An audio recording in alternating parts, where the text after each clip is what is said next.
Hey everyone, you're watching Conversations in Pop Culture. I'm your host, Andrew Davis, and this episode is brought to you by my sponsor, Sahal. The signs of the time are upon us. The dead have been disturbed, the water currents have reversed, and quakes are now standard, and the winds are now deadly. The book is fully funded on Kickstarter. It's an awesome book.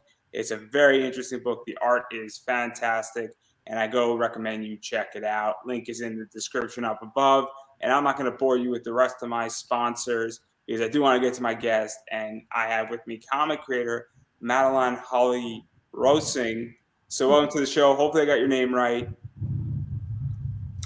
Pretty close. It's Madeleine. Madeleine Holly Rosing. Yeah. I know some people say Madeleine, but it is Madeleine. Yeah.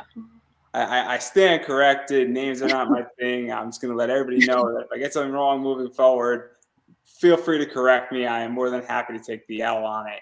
But I am very excited to have you on because you, and it has been recommended to me that you are like one of the go-to people with Kickstarter. You also have Boston Metaphysical Society Volume 2, which is currently being Kickstarted. You got, I think, about a week left on that. That's correct. So what is the basic premise of Boston Metaphysical Society for those who are hearing about it for the first time? Well, the story's about an ex-Pinkerton detective, a spirit photographer, and a genius scientist who battles supernatural forces in late 1800s Boston. We started with a 6-issue miniseries, which is what I call Volume 1, our original series with art by Emily Hugh. On Kickstarter right now is Volume 2, which is a compilation of our 4 sequels. The Scourge of the Mechanical Men, The Spirit of Rebellion, Ghosts and Demons, and The Book of Demons, plus a bonus 10-page story with art by Roberta Ingranata. Yeah, and there's a lot of stuff going on with it.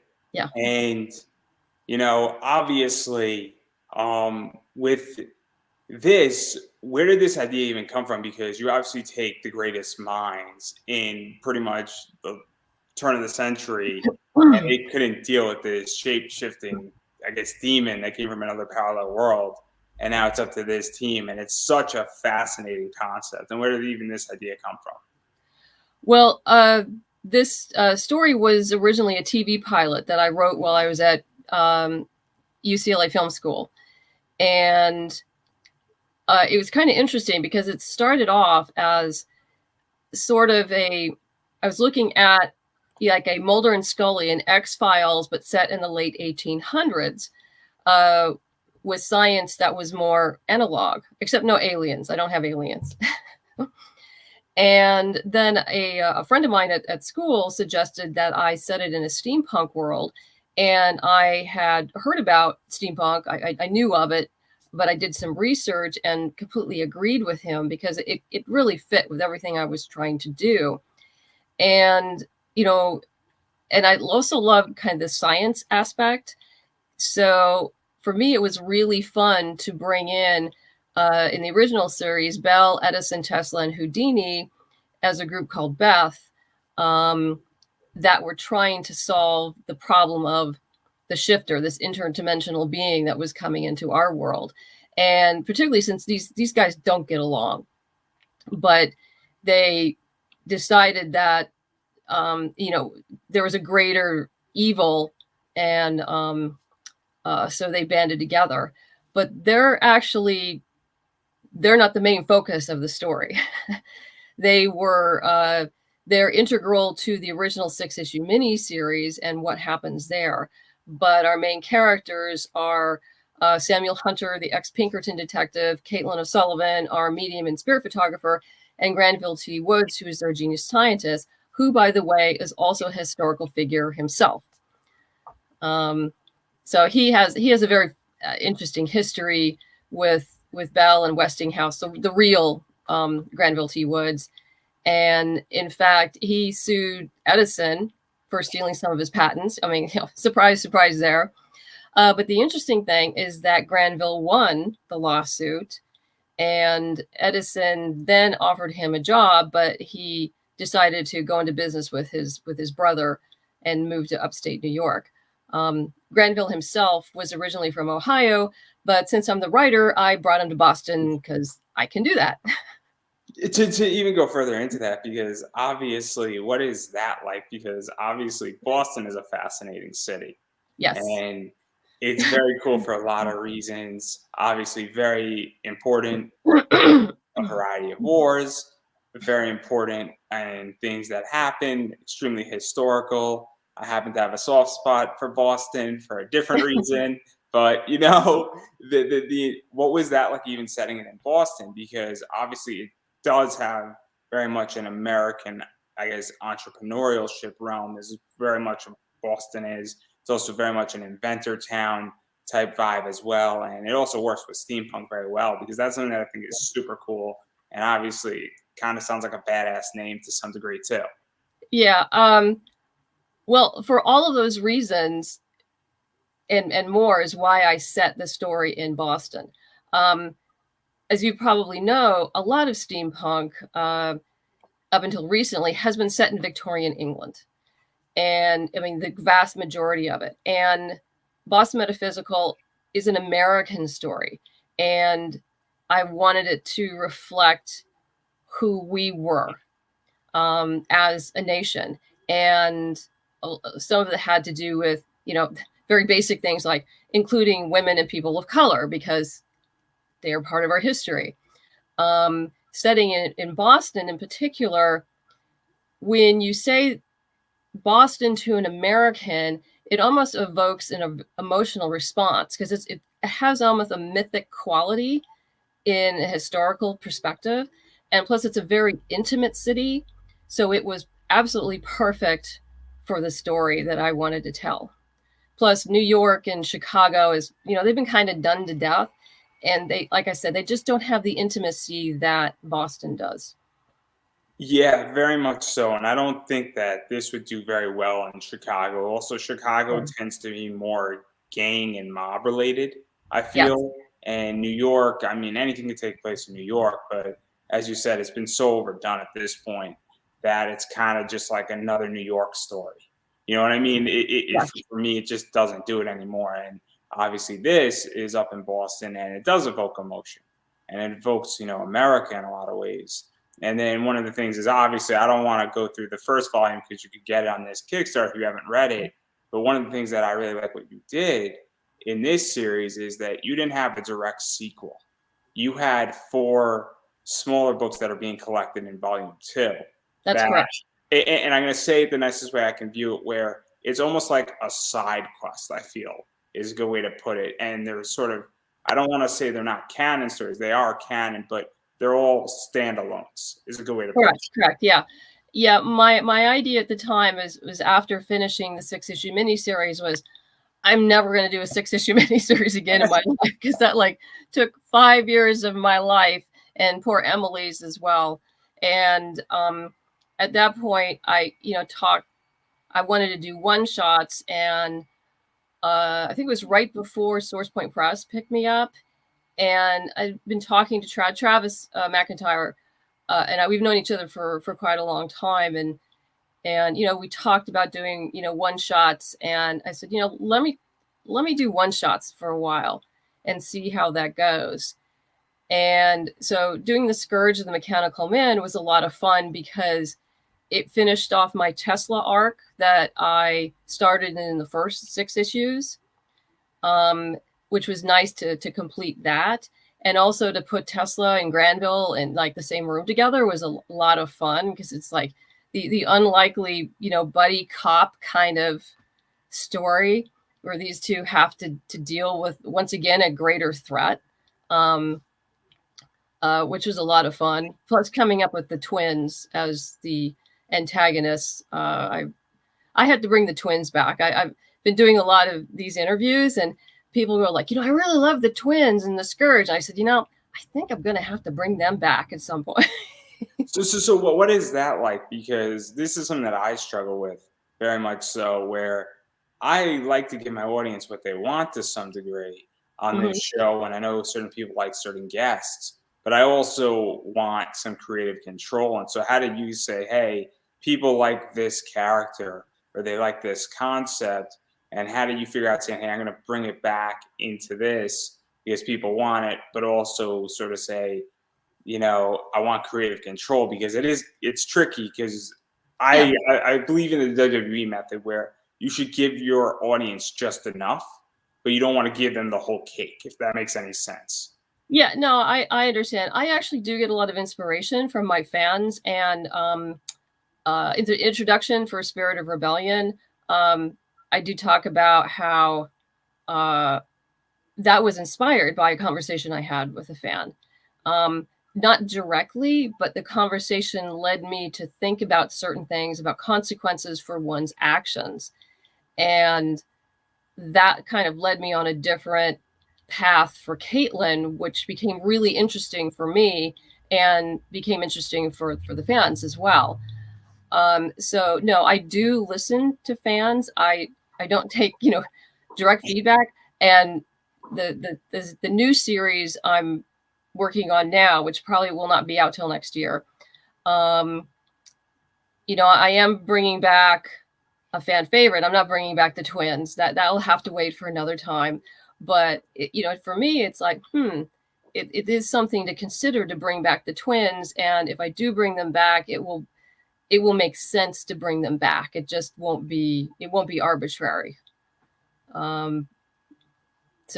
But yeah, I do have a lot of fan interaction, and I do enjoy these conversations about the stories, and it does make me think because, people, I write the story with certain things in my head, but other people read it and they get different things. And I go like, that's really interesting. I think I like that. Let me kind of live with that for a little while and see where it takes me. No, that's super interesting. Then you also mentioned something also interesting where you don't want to do a 6-issue miniseries again. And this is my whole thing, is that I'm a huge Zenescope fan, and they've made a big shift where they're doing 72-page one-shots now. So everything is a standalone. And while all of it does stack up onto each other, it's the idea that there's longer story and also maybe 2 months go in between. But it's the idea that you're getting a complete story. And also, if you miss, I guess the third one shot, you could still read the fourth one shot and you don't need the context that took place in the third one shot. And so I feel there's been a real shift in comics lately where people want more one shots, and that people are getting sick and tired for a lot of reasons of a 6-issue or a 12-issue miniseries. And especially in the Kickstarter world, because, you can't simply publish, if you're an indie comic creator, every single month. I mean, very few can, because it's just your crowdfunding. So why do you unless you're Mike Shea over at Miskatonic High. He's special. He's special. Very special. I have such respect for him. We chat occasionally on Facebook, and he's great. I love chatting with him. But yeah, I can't do what he does because I don't. His artist is awesome that they can just keep cranking this out, but my artists need more time. And for those in the audience who have actually read the one shots of mine, you'll see that each one keeps getting a little longer and a little longer, a little longer and a little longer. Which is why the next series I'm planning on doing, I actually have it all outlined out. It's going to be a 4-issue miniseries. And what I do hope to do is just do 2 Kickstarters, one for issue 1 and 2, and then another Kickstarter for 3 and 4. And then obviously one to pull it all together. But yeah, so my life is mapped out for the next couple of years. I can tell you that. Because it's so fascinating to me, because at this point, I mean, and this is what happens to me with Kickstarter books, is that when you have a 6-issue miniseries, I get into your book, for instance, at issues 1 and 2, but then when issue 3 rolls around, something else catches my eye, or I might miss it. And so now what starts happening is that I miss half the series, or, so much time has gone through and by that I don't even know what happened in issues 1 and 2. And that's my whole thing, is then that's why I'm really liking one-shots right now, or I'm liking a lot of novel stuff. Yeah. I mean, I like the one-shots, and I personally like buying trades because I like to have, I'm a big Saga fan, but I can tell you I'm waiting till I guess they're going to be dropping the trade pretty soon. I'm not sure. I have to go double check on that. But yeah, I'm waiting for the trade because I want the whole thing at once. But in order for me to tell the story I wanted to tell, it became apparent that I needed more room to breathe. I needed more time. And by doing a 4-issue series, I think that's manageable. And particularly if I organize it Kickstarter wise for 1 and 2 and then 3 and 4, people will be like, okay, this is fine. I can deal with this. And everyone knows I always finish what I start, so they know it's coming. Yeah, and obviously we're going to talk about your new series in a second here, but I do want to stay on Boston Metaphysical Society for a second as well. Where obviously this Kickstarter also has the Ghosts and Demons as well as the Book of Demons in it, which are 2 more stories, and then it also has that additional 10 pages. And Correct. so one of the things that I think is very important that I feel when people put out a trade is they don't create bonus content in their trade paperback, because I feel like you need to give a reason. If somebody has all 4 one shots as floppies, why would they go and buy the trade? And that's what the bonus, I That's what the feel. bonus is, and also having a unique cover. I was fortunate to get Marguerite Savage on board to do the cover for the for Volume 2, and and it looks fabulous. But yeah, you have to give them a reason. And the 10-pager is exclusive to this trade. It won't be anywhere else. But yeah, I know there's some people who will buy the one shots, but they'll also buy the trade just because they like the cover, or they just like to do it. They like the series and things like that. And then even going further into this, because at this stage, Boston Metaphysical Society is now not just a comic; it's a novel. There's a prequel novel. There's an Yeah. audio drama. I think there's going to eventually be a sequel to that audio drama. I've known you for less than 20 minutes, and I have a pretty good idea what's coming down the pike here. I think there's a coloring book, and Yeah. I'm missing some other stuff with this, clearly. But what is this like? Because I don't think you intended at all for it to evolve in this fashion. And now it's become very much a brand and very much an entity and very much, I don't know what you exactly call it, but it's exceeded one medium is a good way to put it. Mm-hmm. Actually, I'll have to correct you there. It's not something I talk about very often, but in fact, this is exactly what I've planned. I've always envisioned Boston Metaphysical as a transmedia property, and that means going out into other mediums.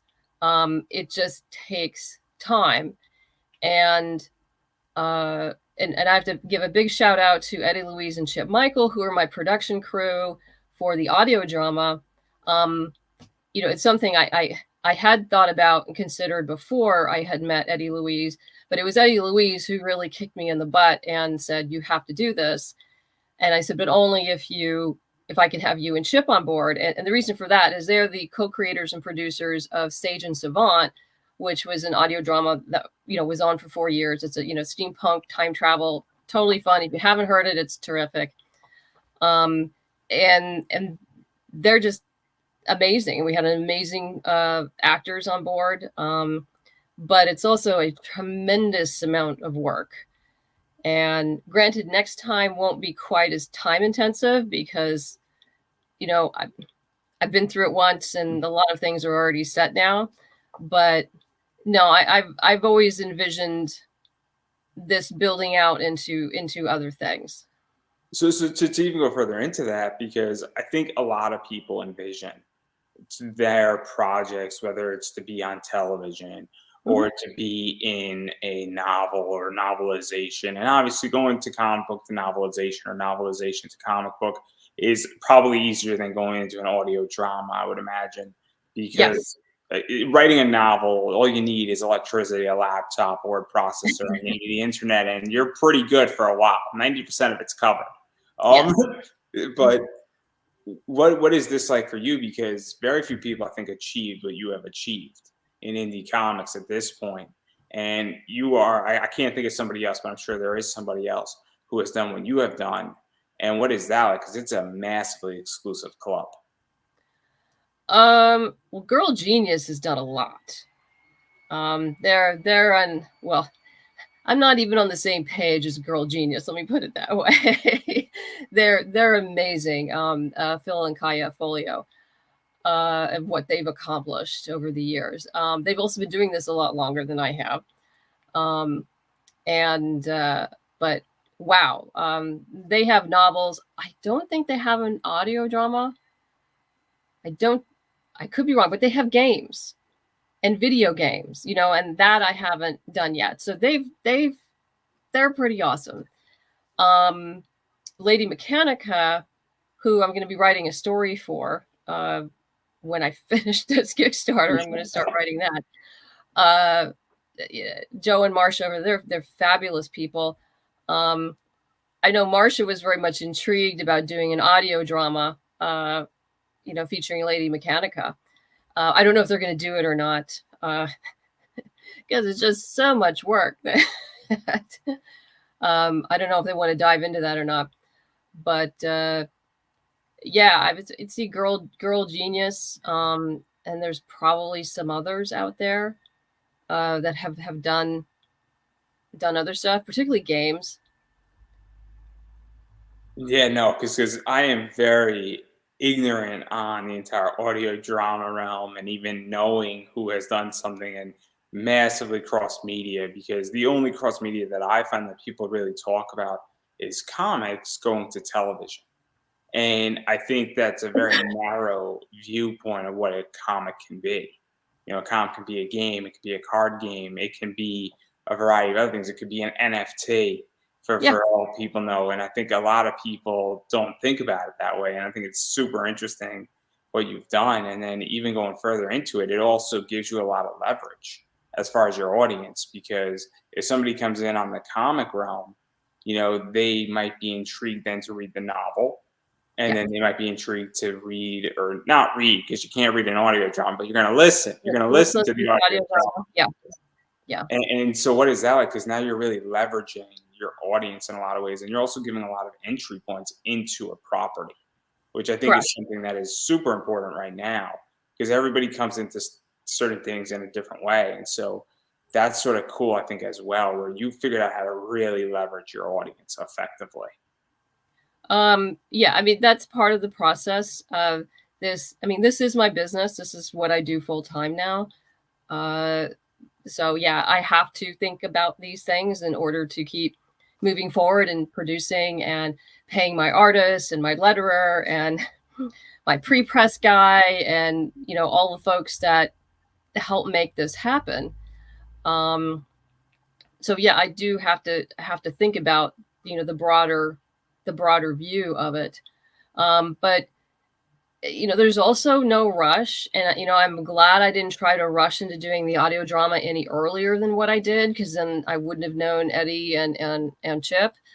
So it was good to wait until the right moment. Same thing if originally the idea behind this was to turn the TV pilot into the graphic novel and then sell it back to Hollywood.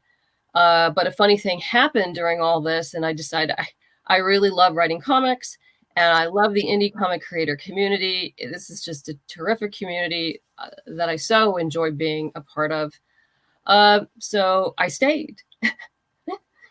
And so here we are, 10 issues later, and an audio drama and a novel, an anthology and a coloring book, and there is more to come. So yeah, it's been an interesting road. And so obviously, since we're talking about TV slightly, one of the things that I have gotten into several disagreements with people, not contentious ones, but people have been talking about Netflix lately, and even just streaming. And the way I feel about it is that people say, oh, those companies are going to need to produce cheap content. And I'm going to the point with comics where I think they're going to have to dig deeper into comics. And I think it's actually the golden age for all these streaming companies, because they need must-see TV. And, I feel that it's a creator's golden age, because the answer isn't to produce something cheap anymore. It's that you need to create that. And so, how do you feel about, really, because you started off writing it as a TV pilot, and then the graphic novel is going to come out of it. And I think, that's sort of the future, in my opinion, of Hollywood. In reality, is that they're going to be pulling out of the indie comic world. And I'm very curious how you feel about that, because feel free to disagree. I could be completely wrong. I actually I agree. The the powers that be in Hollywood and beyond are pulling from the independent creator community. Absolutely. Interesting enough, they're also pulling from the audio drama. They're looking deep into that.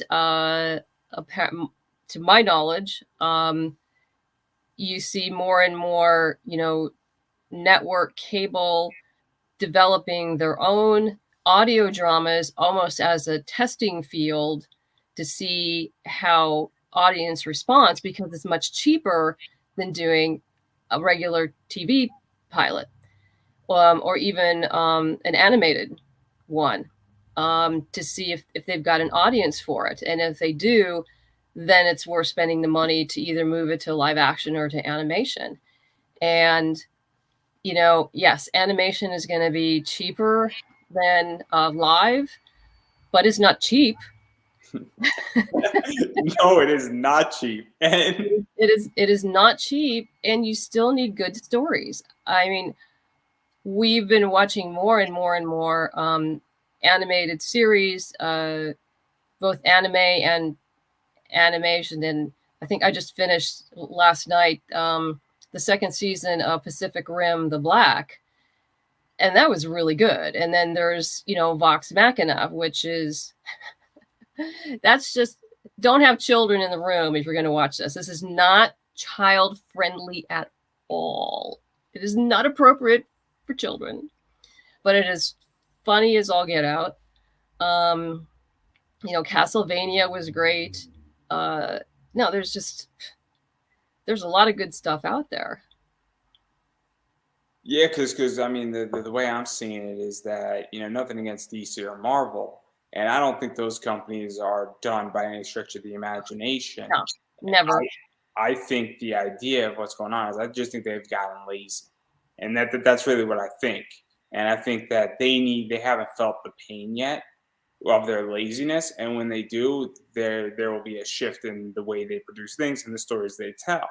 But it's a matter of when, not if, I feel. And the indie world, at least people are experimenting and trying new ideas, and they're trying new concepts, and they're not scared to cross lines and in issue 3 kill off a main character, which is kind of nice to some degree. And so obviously I think that's been taking note and been taking a lot of attention. And so I just find it very interesting, because I look at everything and I think like an investor more than anything else. And so that's how I'm viewing it, and trying to figure out where all of creation and Hollywood and even people are going, and what they're creating for, and where do these creations wind up going to. And I just found that topic to be fascinating. But again, I'm not a writer. I haven't produced a comic yet. And so I'm always fascinated in figuring out where somebody's perspective is on that. It's like your brownies are done or something. I heard this ping. That's my phone, because my friends are bothering me, knowing I have interviews, and they're like, "Oh, let's go bother Andrew today." That's what happens in my world, everybody. Well, they should get on the show and put in comments. No, see, they're not that good at friends. Okay. They're like level 3 friends. They're not level 4 friends. Okay. So it's unfortunate, There's a ranking system, guys. I'm just saying. Okay.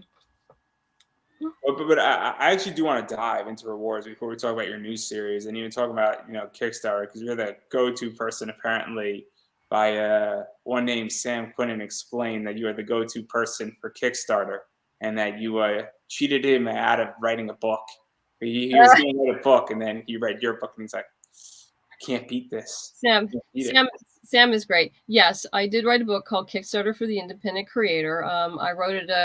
It was pre-pandemic. The second edition is out, and I think I did update it in 2020. I haven't updated it since then because I haven't had time. But what it is essentially a field guide to running a Kickstarter campaign. It does focus on comics, but the strategies are good for any creative endeavor. I actually used to teach classes and stuff like that. I don't have really time to do that anymore. But yeah, it's a very handy resource. I tell people when they get it, to read it through once and then read it again and make notes that are particular for your campaign, because everyone starts at a different point. I do have an interesting story from WonderCon many years ago.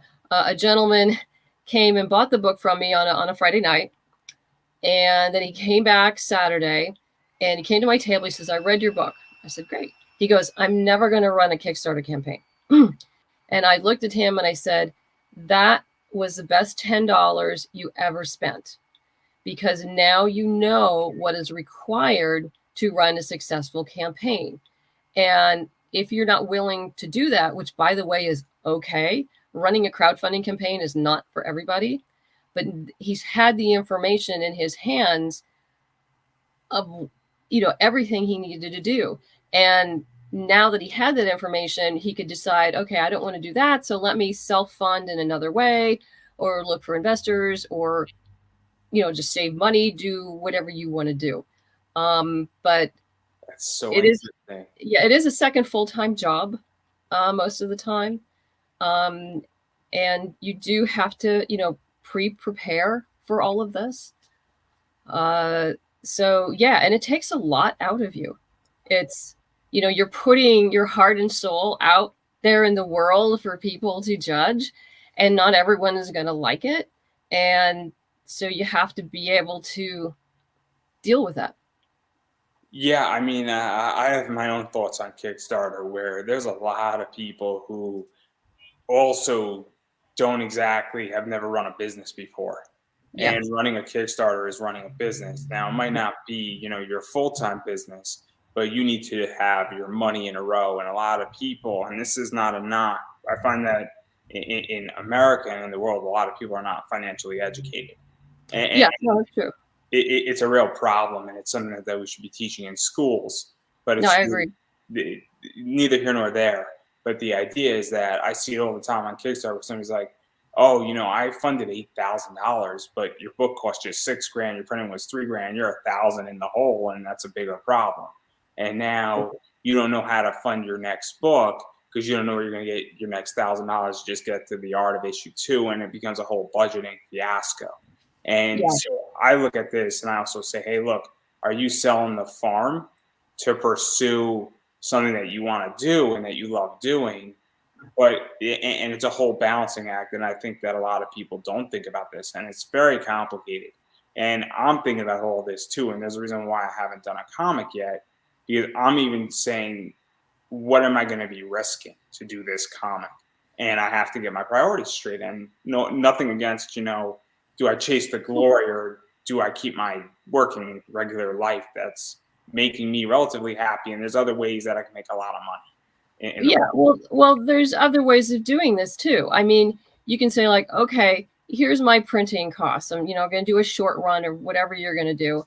And so you know what your printing costs are, what your Kickstarter, that's 10% off the top. So you add another 10%, and then, and whatever incentives. But if okay, if you feel that's too high of a goal for you to reach, then in the meantime, go and save that money. That's the difference.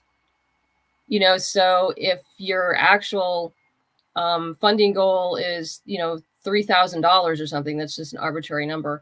But your actual cost is going to be 6,000, but you're not confident in getting to the 6,000. Well, spend some time and put that money away. And then you might be surprised. You might make the 6,000. You might make a little over, so you don't have to use that extra 3 that you've tucked away for this.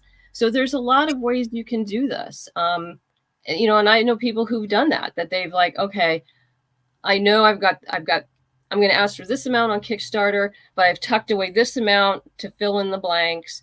and that's great. And then hopefully when I go out to cons as they start opening, I can earn that money back over time.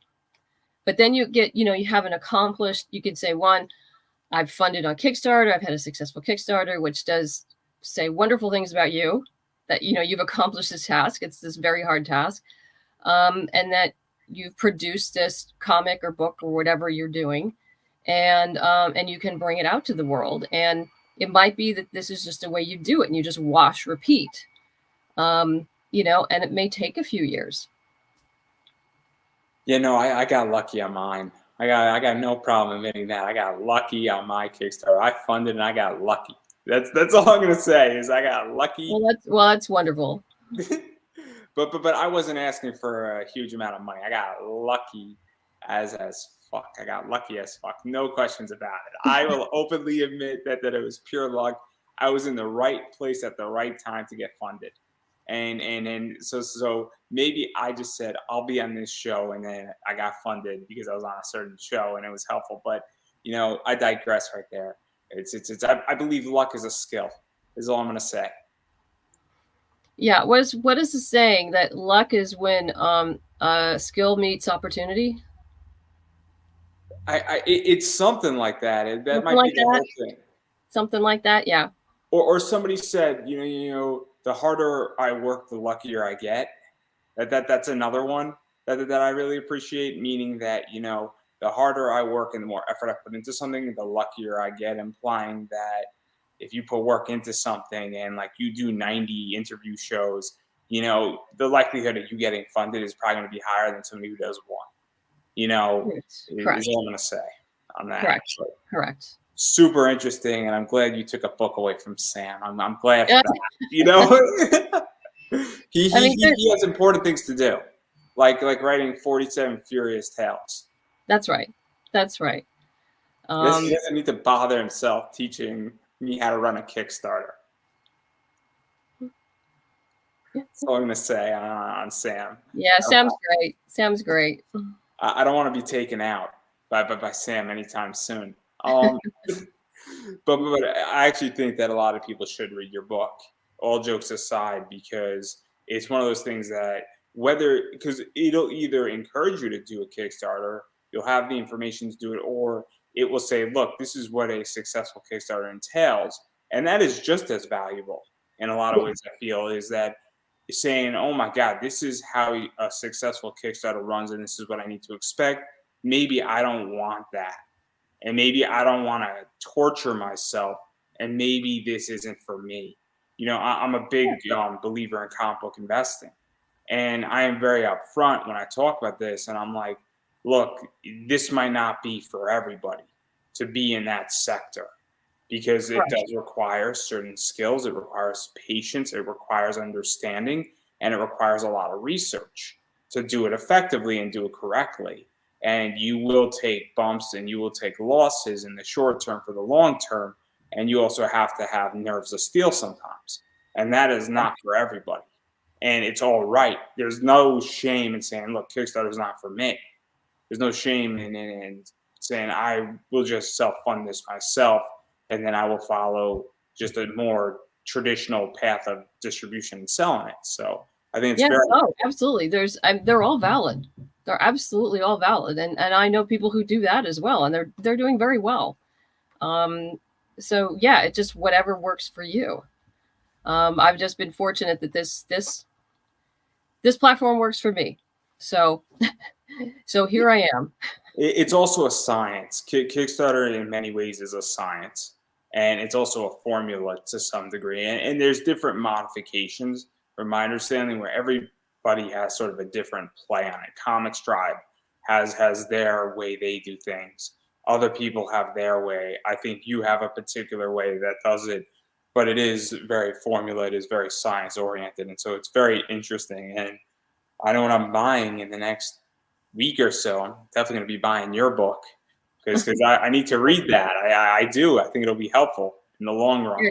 Remember to get the one with the green cover. That's the second edition. The green cover, second edition. Green cover, second edition, everybody. There you go. So if you're hearing this and you want to run a Kickstarter, you want the green edition. You don't want the other edition. I don't know what other color it is. We're not going to even mention the other color because I don't want to confuse anybody.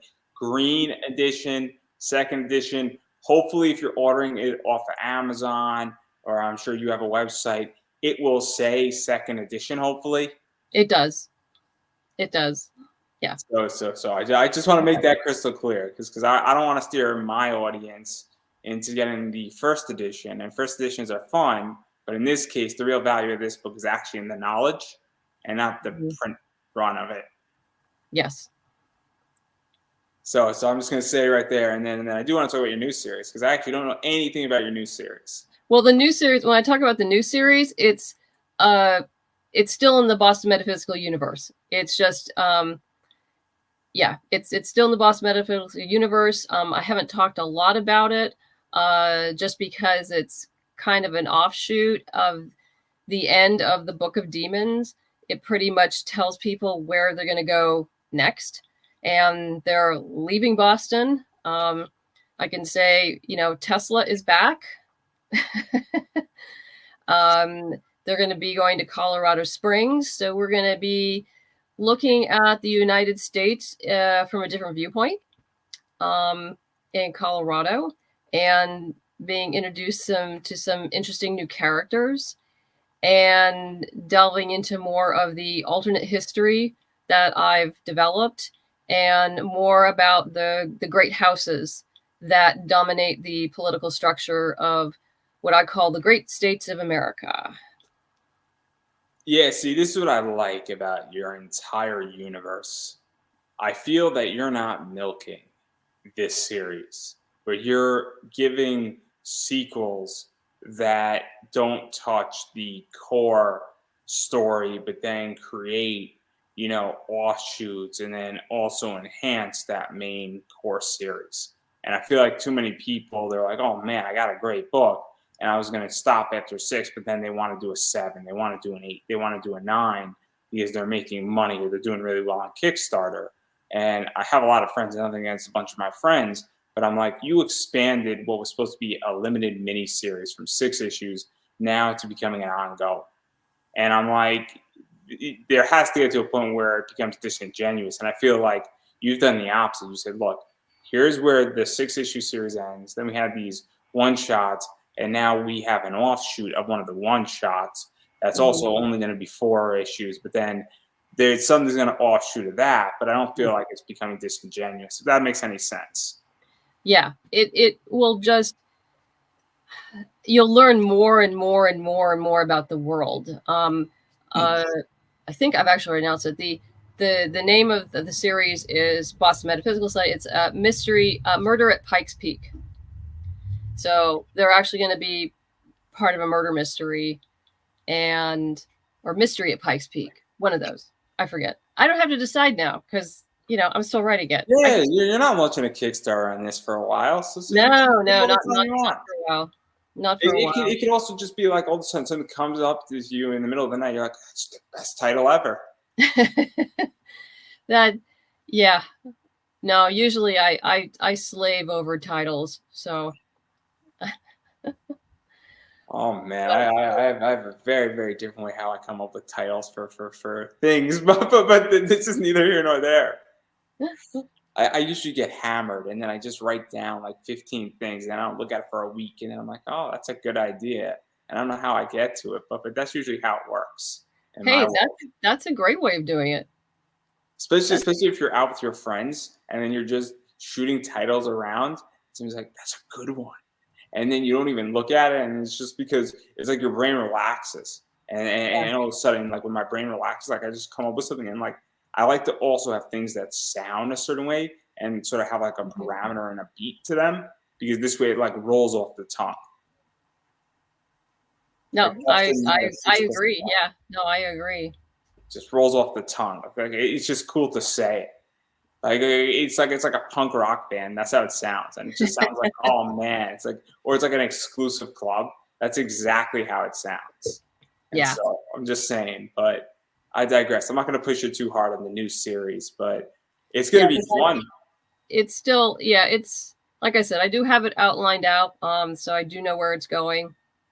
It's been kind of interesting writing it, but I'm gonna have to set that aside and focus on Lady Mechanica, which I'm looking so forward to doing that. I have so much fun playing in other people's sandboxes, uh, because then it's like I can write the story and I just hand it over and it's like, here, you deal with production, um, which is always a lot of fun. That's why I like to do anthologies, because I can exercise different muscles. I like to do comedies, more comedic type shorts for anthologies, because it's fun to do. It also must be nice because you're not right now. I'm going to use an analogy on Boston Metaphysical Society. You're the quarterback. You're the GM. You're the Yes, one who's completely in charge, and the buck stops with you. And correct. that's a lot of pressure. When you work on somebody else's anthology, you have to hand in your story, and you're in charge of your story. Maybe you're in charge working with the artist a little bit if there's a little bit of dispute or they have a question. But Hmm. beyond that, you're not worrying about, is it this going to start the book off? Is it going to go in the middle? Does it make sense? You don't have to worry about that. You're not the one who's quarterbacking the Kickstarter either. They're the whoever organized the anthology or the team that did it is there. And so you sort of say, hey, here's my story, here's the art. It's up to you on how you want to utilize it or you don't want to utilize it for whatever means. And so it must be nice to say, oh, that's what a finished product looks like, me not publishing it. Yeah, no, it's great. And yeah, obviously I submit a script before we go to art, and I take notes, and if they need editing, I'm totally fine, happy to take notes and editing. Um and then we go for there, and then if they're ready to launch, it's like, hey, sure, I'll happy to retweet and post and do Kickstarter updates with it, and help promote it, no problem. Um that's easy. Oh yeah, no, no, I would imagine, which that must be nice though, just to be like, oh, it's not my problem anymore. Like, Yeah. but I digress right there because I actually do want to dive into the rewards a little bit because I think that's what people want to know about. And so obviously you can get anything really digital with Boston Correct. Metaphysical Society. So if you want volume one, you want volume two, if you want both, volumes digital, and in particular if you don't want to pay for shipping or you don't have a place to store it, or you live in a country like Australia or the UK or Canada, shipping is expensive. And Yeah. COVID also has made things tricky. And I don't know the full extent of what countries are open and what countries aren't, and all their regulations still. But obviously, Well, I do. um yeah, I know. I actually use pirateship.com, and they have a what's called a simple export rate, which you do have to ask for once you sign up.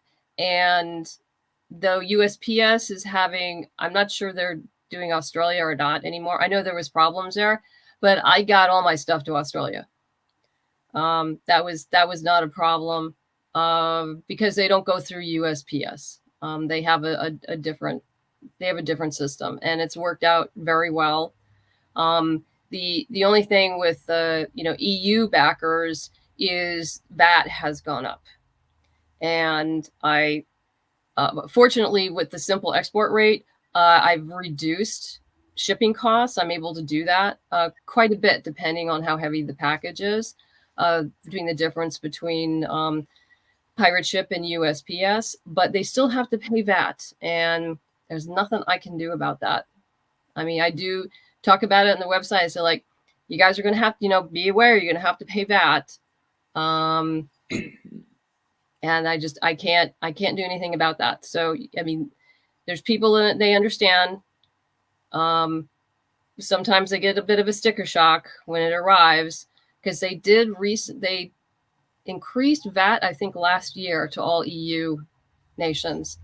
And yeah, that was pretty harsh. but it's out of your control. And this is something Yeah. that I think that people have to Yeah. understand is that, like, I have not backed a project overseas because I don't want to pay high shipping. I had a friend, he has a book in Canada, and it was like the book and the shipping were almost the exact same price. which was crazy. And I loved the book and I was thrilled with the book and I'm happy about it. But I'm like, even with the dollar being stronger, it was rough. And I'm like, I can't back your project physically, man. Like, and like I said to him, I said, look, I'll back your next 4 projects because he does like 3 a year or Hmm. 4 a year. And I'm like, well, can you just ship them all to me at once? And I'll wait because it'll save me legitly $75. Yeah. And Yeah. like that's the whole problem I have is that it adds up really, really quickly, especially when you love a project. And so obviously I think that's something that is, you Yeah, I mean, the projects that I back that are not in the US, they're all digital. Yeah. Not only one the cost, but I've just run out of space. So the digital is just easier. yeah, I love digital. I also love the fact, I mean, I don't know how you feel about comicsology, but I love comicsology. And the reason why is that I feel there's so much less pressure when I'm not buying a book for me to read it. And so when somebody gives me a cheaper digital option to buy a book for $5 digitally, the Hmm. pressure, if I don't like it, dramatically decreases. And it Yeah. allows me to relax much easier. First thing, if I'm paying 15 to 20 bucks for a book, I'm like, I have to like it, and whether that's right or wrong, or it's a psychological issue, but I think I'm not the only one who feels that. And so when I'm like, hey, it's $5 for a digital copy, I'm willing to try it too. And then if I do like it, I'll figure out a way how to get the book in a physical copy. Yeah, yeah, no, it's always unfortunate. Like I've gotten, Christmas presents of books I've actually wanted, and then I start reading them, and I'm like, no, I'm done, I'm done. Uh, but then I donate them to my library and make them all happy. So I should do that. I should totally do that. That's actually a I really good I idea. do I do that a lot. Let's see, my local library, they stopped taking donations during COVID. But I know Burbank opened up, and what did they say? They have a limit. You can only bring 2 boxes of books at once. Um, and they can't be like manhandled or written or scribbled on or anything like that. But I'm, you know, happy to get them in there. For the other people who might enjoy them, or books that I just I enjoyed but no longer want to keep. Yeah, no, I think it's fascinating, and that's what I should do with books I don't want anymore. That's actually a really great idea. Yeah, Um, because a lot of your libraries have gift stores, and so they can go in there and then they sell them and the money goes to the local library. So yeah, I try to do that as much as I can. Yeah, no, it's very important. And then obviously going even further off of digital, if you want a physical copy of volume one, you can get that. Yeah. Obviously the physical copy of volume two. If you want both physical copies, you can get that as well. I think there's a pin set. And then there's like another special pin for this Kickstarter. So there's that. I don't know what other physical things there are in this Oh, we Kickstarter. have the CD for the audio drama. The coloring book as well, I know. Coloring book, yeah. Actually, the coloring book, there's the tier called New to Boston. If you're brand new, that I think that's $50. That gets you the 2 trades plus the coloring book, and it includes shipping. So that's actually a really good deal. And then I know there's the prequel prose novel, and Yeah, then there's or the anthology, I think it is, yeah, we have also both. known, Yeah, and there's then Storm there's the regular. Secrets. Yeah. So if if you're a big book fanatic, yeah, that's the prequel novel, Storm of Secrets. And that's Prelude. That's the anthology, which is a series of short stories and novellas. And this is the nice audio drama, or at Yes, least one of them. yes, You like to color. This is right up everybody's alley. yeah.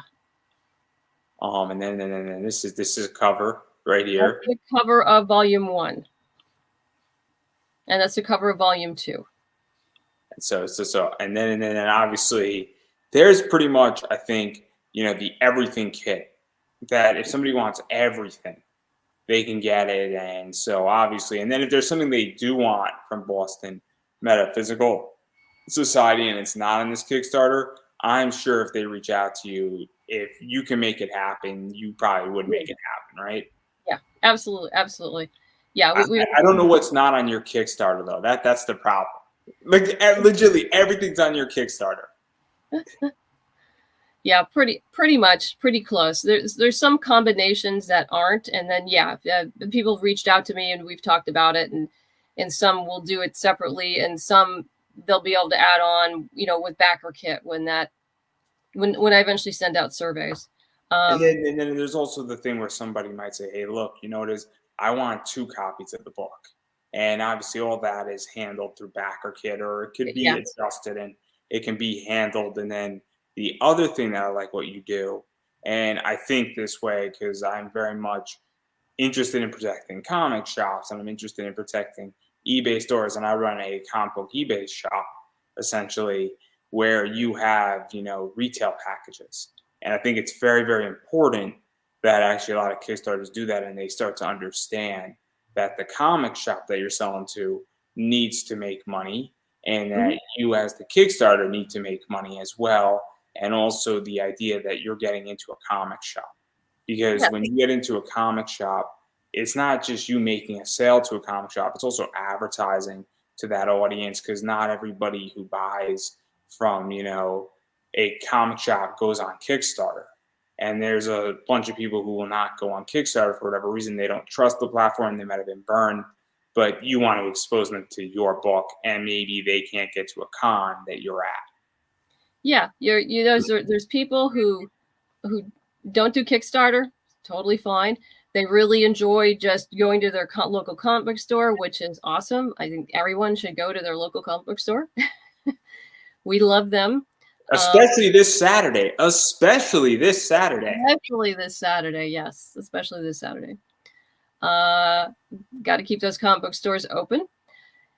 And then there's folks who like to go to cons. I have met people who they specifically told me that they don't back the Kickstarter because for them it's part of the fun to go find me at a convention and get it there. I mean, that's just their thing. That's what they like to do because it's fun for them. And I said, well, it's fun for me to come for you to come find me. So that's great. Yeah, no, and I think that it's very interesting, and I think that people really need to understand how to protect everybody in the process, and so it's something that is super interesting in that realm. Um, and obviously, as I was stating, there's something for everybody on this campaign. Yeah, Is all I'm gonna say. If you have yeah, and thoughts. we've made 6 stretch goals, and we're getting close to our last one, our 7th one. We're about $500 from our last stretch goal, and so far, all backers, everyone who has pledged to a reward, will get an additional 18 digital comics. For those who have backed a physical reward, they will not only get those 18 digital comics, but they have the 4 magnets. And something new I did this time was these really cool bookmarks.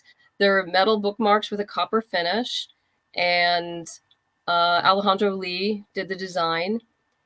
And yeah, I think they're gonna look fabulous. We're very excited about those. Yeah, and then the thing that I didn't mention that is actually very helpful for a lot of people, and I think a lot of people should take you up on it, is that you offer actually a Kickstarter consulting package. And, Correct. and, and I'm sure you know how much people charge to build out people's campaigns. And you are significantly cheaper than what a bunch of these marketing companies charge to do Yeah. it. And then I'm gonna be very honest, a lot of these marketing companies, and I might get flack for it, I'll take the heat on it. This is all on me. They are really not giving you anything of value, where they're going to give you a little bit of value, but they're not going to help you. And I think you, on the other hand, going through 11 of these, having written the book, you're going to provide real guidance. And it's $500, and it might seem like a lot, but you're hopefully only need to go through the consultation once, Yeah. especially if you're brand new to Kickstarter. I will make a recommendation though, and I hope you don't mind. Hmm. Read her book first. Yeah. build out your campaign, then get the consultation. Yeah. Yeah. I mean, I would recommend that as well, because for some people, they're going to read the book and they're going to like, I'm good, I got it. And that's great, because my whole thing is to give you the tools for you to go off on your own. I don't want you to have to come back to me. Um, I I don't like codependency. So I like to teach people. I have to give you the tools to be successful. And then you take those tools and go be successful. I am successful when you're not only when you're successful, but when you don't need me anymore. That's the best part. It's like, you've learned, you know what you're doing, go forth. Yeah, I feel the same way where I'm teaching a class on how to invest in comic books. And the idea is that I want to teach that class. And the reason why me teaching the class to mass is cheaper is because I only have to teach it once. The only reason why, if I'm to teach you privately, it's expensive, it's because I'm teaching one on one and I'm not teaching to many. And so if somebody wants a one on one coaching, I'm more than happy to give anybody what they want. But it's the idea that I also want people to get the basics and never ever have to bother me again. Right. Except if they want to see me at a con and buy me a beer. I mean, that's perfectly acceptable. You Or, know? or just stop by and say hi. I mean, I tell that to all my Kickstarter backers. I tell them where I'm going to be. And I say, like, hey, if you're at WonderCon or whatever, stop by the table, say hi. I'd love to meet you. And they do. And that's absolutely great. I love to meet backers. And one of the things, and the reason why I bring this up is that, this, especially if you're brand new, if you're uncertain, there's a lot of people who give good advice, but you are one of the go-to people.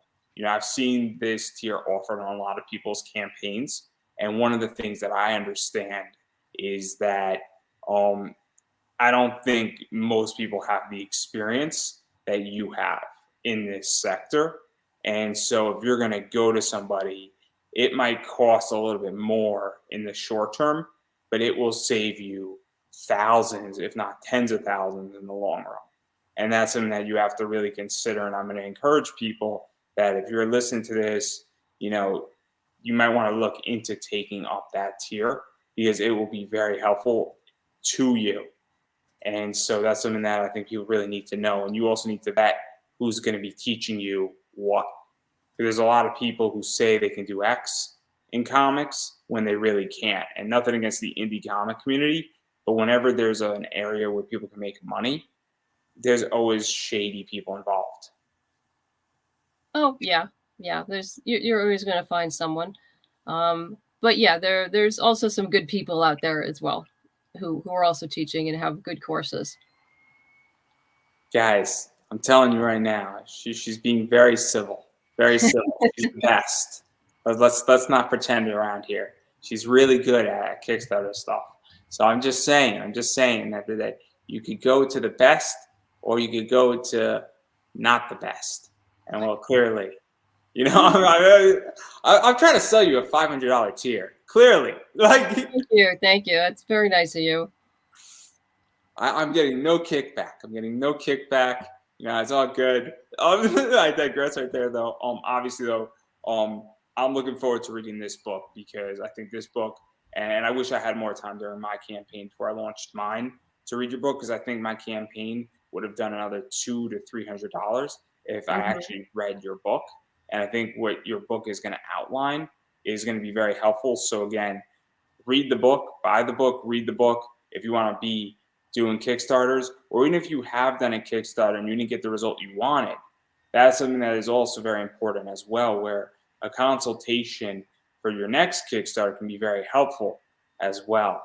And so that's something that I'm going to encourage. But I digress right there. I think I touched upon all the rewards. And I do want to back out of the reward stuff because I am curious about where you see cons going. Because that's something that I don't necessarily know where they're going in this sector because I've seen people create bigger digital footprints.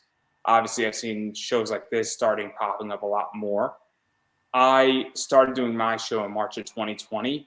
I have legitimately seen almost 75 people who do comics are doing similar shows like this in that time period. I've also seen a bunch of them not continue, and then I'm seeing a bunch now continue with a lot of other writers. And so I'm very curious how you feel about cons, also the great digitalization pivot, and selling online, and really where selling comics lies.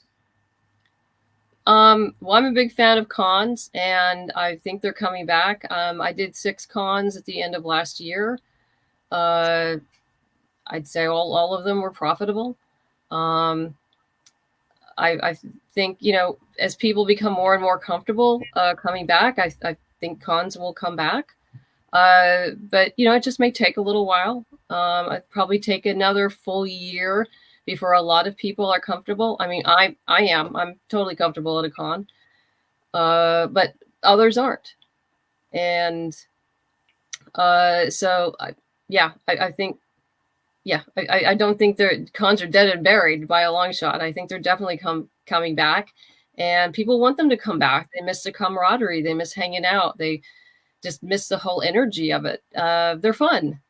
So yeah, I don't think cons are any way, shape, or form dead. Digitalization is just another offshoot of marketing, and if anything, it's probably going to help print comics because people are going to it's going to be cheaper to get more and get exposed to more. And you like something, if you're like me with books, I usually buy the digital ones first, and if I like them, then I go buy the print copies. I think you're going to see a lot of that. But everybody has different buying habits, and all of them are valid. Yeah, no, I'm very torn on it. Where it's I like cons, but I've also con into digitalization and Pivot 2.0, Hmm. and I actually became profitable as a podcast during COVID, and I still am because I started shifting to digital, and so like I don't know what happens when I return to cons, and I find it to be fascinating in that realm, but I'm still very torn on that, but that's neither here nor there. That's my next show in an hour. We're gonna be talking about that on my comic book hangout, guys. You could all join me and a bunch of my friends with the red apple ale in my hand, in an hour. But I definitely want to give you a chance because we've been talking for an hour, and I want to give you a chance to self promote yourself. Where can people find you? Where can people hit you up? Where can people support the Kickstarter? Obviously, and also where can people support your other work? Because Kickstarter is great, but what happens after the Kickstarter and they want to come back a project that you're a part of? Sure. Well, obviously, right now I'm Kickstarter Volume 2. You can also get Volume 1. Just look up Boston Metaphysical Society. My website is bostonmetaphysicalsociety.com. There's a web store that you can click through that. Facebook is Boston Metaphysical Society Comic. Twitter is M. Holly Rosing. And Instagram is MC Holly and the numeral 1. After this is over, at some point I'll be setting up a backer kit store, but probably not till around August, where if you miss the Kickstarter or just don't have the funds right now, you'll be able to pre-order books. In addition, if you can't wait or you want some of the one-shots, there's also SourcePoint Press. SourcePoint Press has everything except this book right now. They have all the one-shots. They have Volume 1 and the 4 sequels. The novels and the anthology available through Amazon and all e-platforms. The audio drama right now is only available through me, through CD form. For those of you who are audiophiles, I know it seems kind of retro, but you do get better sound on the WAV files, and you can always rip it into your MP3 player or something and listen to it there. But that you can only get right now through either my web store or go to the Kickstarter, and you can get. There's actually a really nice digital only. I think, what is it called? I have to go look. As I forget what everything's called. Yeah, it's called There's a Taste of Everything, digital only, and that'll get you a PDF of volume 1, the novel, and a download of all 8 episodes of The Ghost Ship, the audio drama, which is each episode is about half hour long, so it's 4 hours plus commentary. And so yeah, we have a pretty much anything, your heart desires. Yeah, and I'm going to keep saying it. And I'm just going to say that you have to support indie content creators. And what that means is that you have to back their Kickstarters. You have to support what they're doing outside the Kickstarter. If they're working on a different project that was not on Kickstarter, you have to support that project because all that money goes back into these projects and goes Absolutely. into helping to create these Absolutely. projects. And Yeah, it's very important. Yeah, it's really critical, doing well on Kickstarter because this helps us to move forward. So I can pay my artists and my letterer, and we can keep producing fun stuff.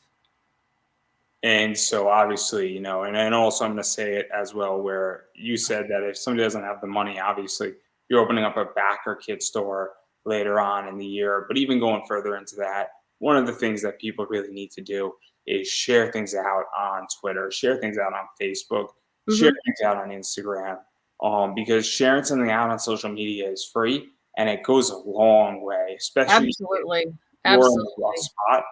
A share goes a long way. So that's something that I'm just going to throw out there. As far as I'm concerned, obviously, all my social media is down below. I'm Pop Anime Comics on Twitter, Instagram, Facebook. I'm Pop Anime Comics on YouTube. So I encourage everybody to share out, follow me on social media, check out what I'm doing. I like when people actually share out this interview. It means a lot to me there. And so I appreciate all that stuff. Also, you can follow me on Kickstarter. It's Pop Anime Comics. Unless I owe you money, and if that's the case, I'm gonna quietly walk away as if I broke something in a store. And so on that note, though, I'm gonna give you the final word because I don't want to keep you here all night. Well, anyway, thank you very much for having me on the show. I appreciate it. And for those who are watching, please go check out the Kickstarter. And like we mentioned, if you can't back it right now, please share, post, tweet. That does an enormous help for all of us. And I don't think I could have said it any better myself. So that's a wrap, everybody.